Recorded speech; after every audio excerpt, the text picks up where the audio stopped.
Bonjour, bonjour, bonjour, bonjour, bonjour, bonjour. Bienvenue sur la chaîne YouTube de Actu et Potin TV. Alors aujourd'hui, on va parler de Emma Louès et de cette image qui a fait le tour, de ces images prises dans le dernier prime, le prime de la semaine passée de The Bachelor. Alors on peut apercevoir vraiment une Emma vraiment amaigrie parce qu'on peut voir dans son dos là, on dirait que les os se font déjà aperçus. J'ai bien dit on dirait, je ne confirme rien. Et puis voilà, les fesses qu'on sent qu'elles ont été, vous connaissez, posées là comme deux boules de couscous, vraiment pas effet naturel.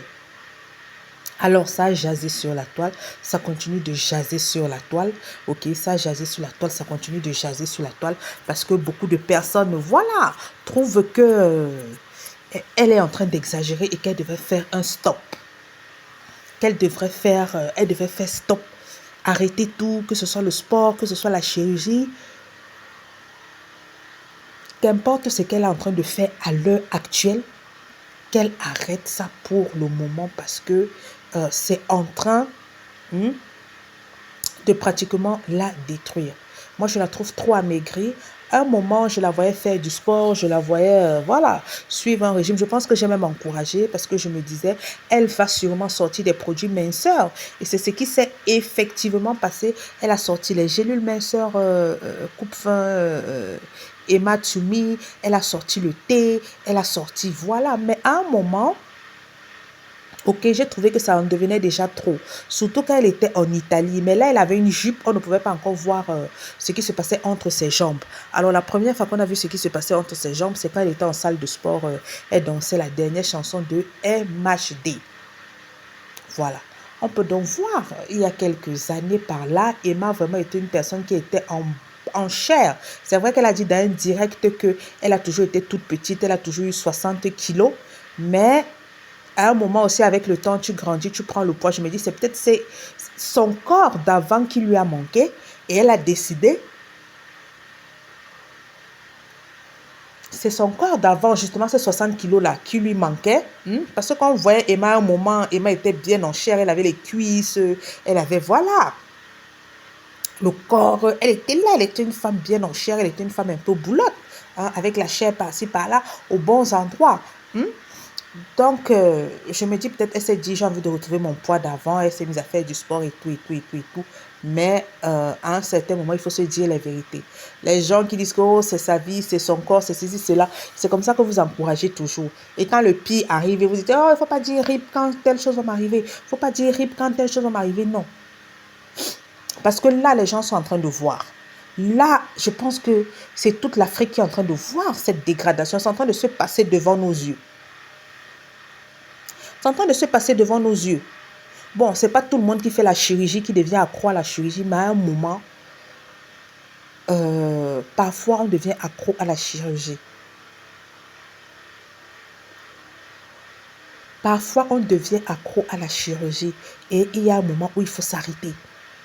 Parce que quand même la chirurgie, c'est pas quelque chose d'enfantin.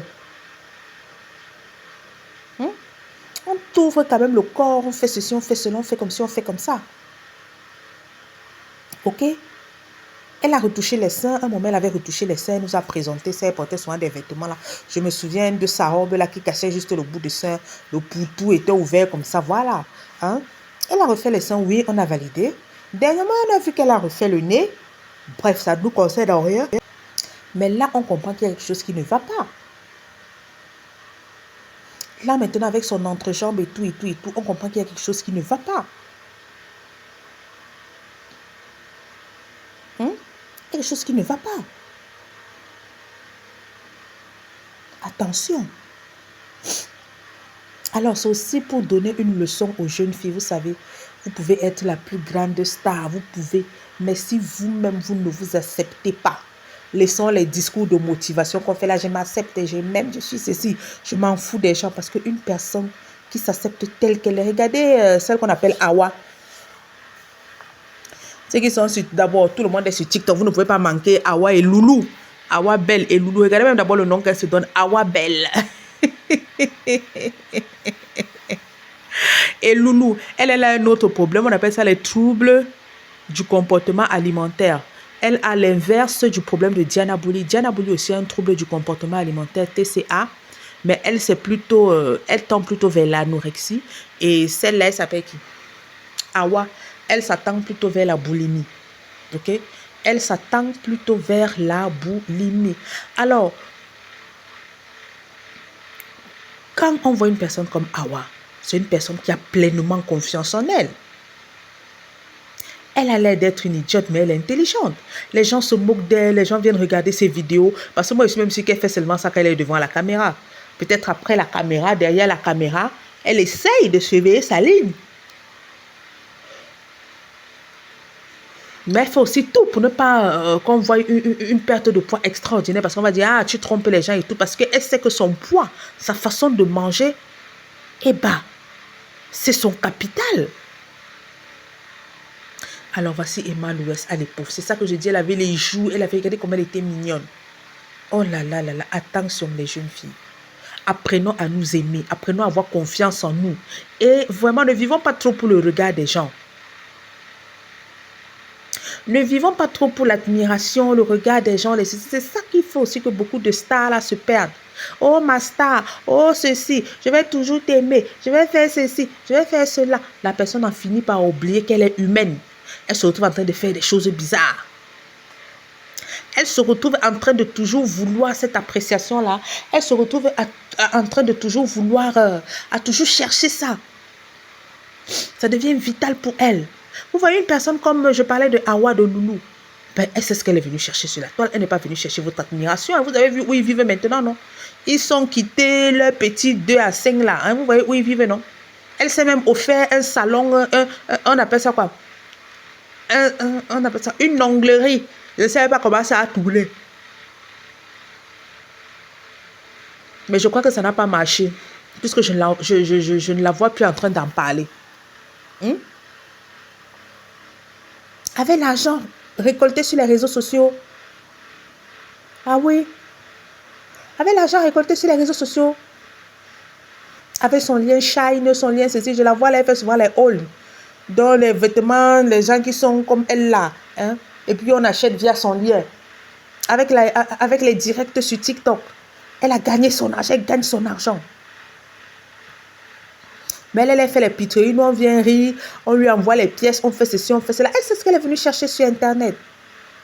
Vous l'admirez pas. Toutes ces affaires qu'elle fait, qu'elle mange trop, elle met le sel, elle met le cube, elle fait ceci.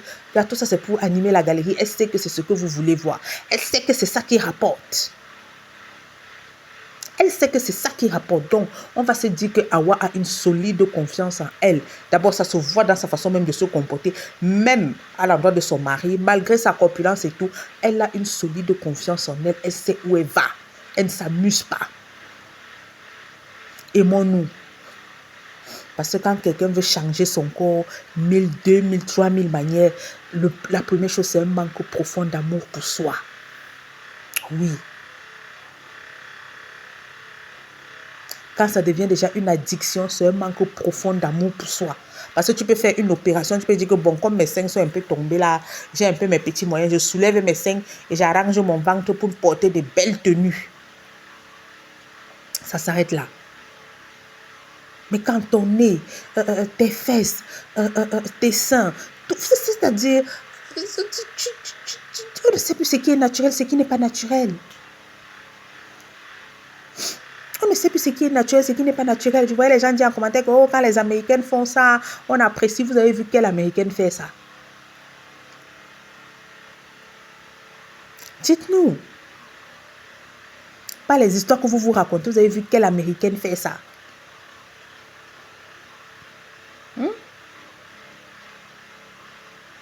Même celles qui sont super artificielles. Vous-même, vous voyez. Vous avez vu par exemple Cardi B. Quand vous regardez Cardi B, n'est-ce pas qu'on enlève tous les artifices de Cardi B? Elle est comme Madame Lambda. Quand on montre les photos naturelles de Cardi B, n'est-ce pas, les gens me disent que oh, maman, la fille est belle, oh, sans ces choses-là. Mais quand elle met son push-up, elle soulève les seins comme ça, elle fait ceci, elle fait cela. Tu as l'impression qu'elle est superficielle, pourtant c'est pas ça. Tu as l'impression qu'elle est trop fabriquée, pourtant c'est pas ça. Quand on a l'occasion de spotter Cardi B, par hasard, tout le monde s'accorde qu'elle est magnifique. Elle est comme Madame Tout le Monde. Regardez comment c'est devenu. C'est vrai qu'il y a le maquillage qui joue, mais regardez ça. Regardez ça. Attention, jeune fille, apprenons à nous aimer. Apprenons à nous aimer. Apprenons à nous aimer. Je vous assure, c'est très, très, très important. Si tu ne t'aimes pas et si tu te vois seulement dans le regard des autres, tu auras trop de problèmes sur cette planète Terre. Même si tu n'es pas stable, je dis même toi dans ton quotidien, si tu vis par rapport aux yeux des gens, tu vas te retrouver en train de ne rien réaliser dans la vie ici. Je vous dis. Je vous dis. Si tu vis par rapport aux yeux des gens, que tel va dire, que tel va faire, qu'on va me dire, que tu vas te rendre compte un matin que tous tes amis sont déjà au ciel. Toi, tu es toujours au sol. Ah oui. Tu vas te rendre compte que tous tes amis sont déjà au ciel. Toi, tu es toujours au sol. Ça, c'est une vérité vraie que je vous dis. Je connais des cas dans mon entourage. Oh non, mon frère a dit que, oh non, tel a dit que, oh, mon gars a dit que, oh, ceci, cela. À la fin, ces personnes se retrouvent à l'entrée de la quarantaine, parce que nous sommes à l'entrée de la quarantaine. À l'entrée de la quarantaine, parce que si tu as 37 ans, 38 ans, tu es à l'entrée de la quarantaine. Elles se retrouvent à l'entrée de la quarantaine. Elles n'ont pas de mari. Elles n'ont pas d'enfants. Elles n'ont pas de boulot stable. Les petits boulots qu'elles refusaient de faire à l'époque, parce qu'on dit que oh, mon enfant ne va pas aller travailler pour 50 000. Oh, on va te regarder comment. Voilà tes copines qui font ceci. Oh, tes copines vont te regarder comment. Pourtant, les mêmes copines, elles-mêmes sont là. Elles joguent en cachette. Aujourd'hui, quand tu veux te relever, tu vois maintenant que tu n'as pas d'enfant, tu n'as pas de ceci. Tes parents même qui t'amenaient à jouer le gros dos aussi sont déjà en retraite. L'argent ne suffit plus. Tes soeurs ont accouché là. Donc maintenant, la petite retraite de tes parents, tu deviens même maintenant un fardeau pour eux. La petite retraite de tes parents, et c'est pour tes soeurs, et c'est pour tu deviens même finalement un fardeau. Tu regrettes le temps où tu pouvais aller quelque part travailler pour 50 000. C'est que maintenant, peut-être 6 ans, 7 ans, 8 ans plus tard, tu es déjà peut-être dans 300 000, 400 000. Tu es chez toi, tu es libre.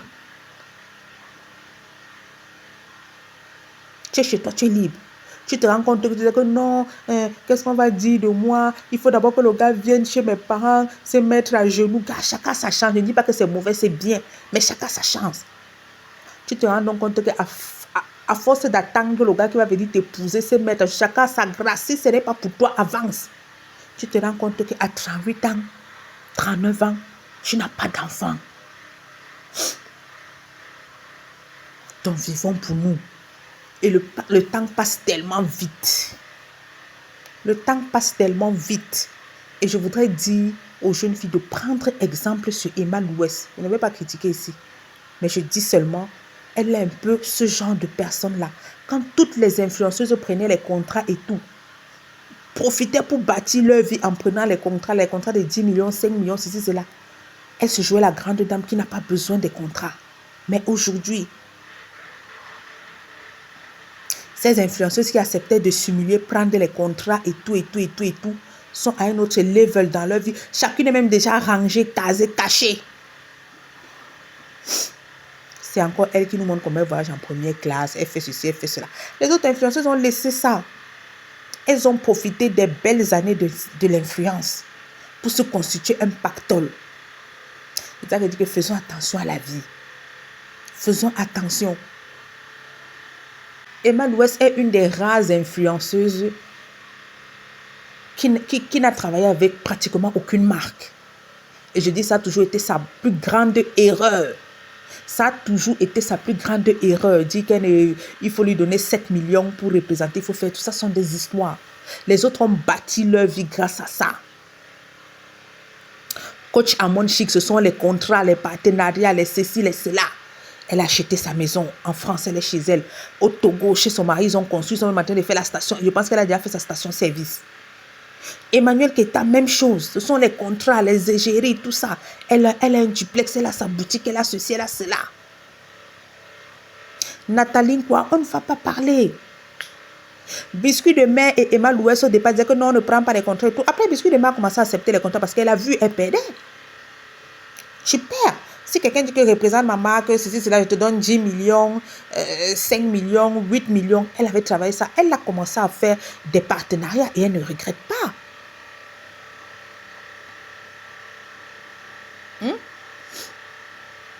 Et ses fans étaient aussi là. UDM, les yeux des gens. Attention. Attention. Voilà, toutes celles-là, elles se mettent au garage parce que leur ventre est rempli. Mbomaye. Leur ventre est plein. Elles se mettent au garage. Elles ont généré des centaines de millions. Avec ces partenariats, avec ceci, avec cela. Maintenant, elles sont assises tranquilles.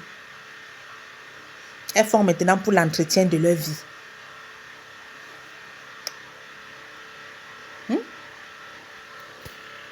Donc, rien n'est sale dans la vie tant que c'est honnête.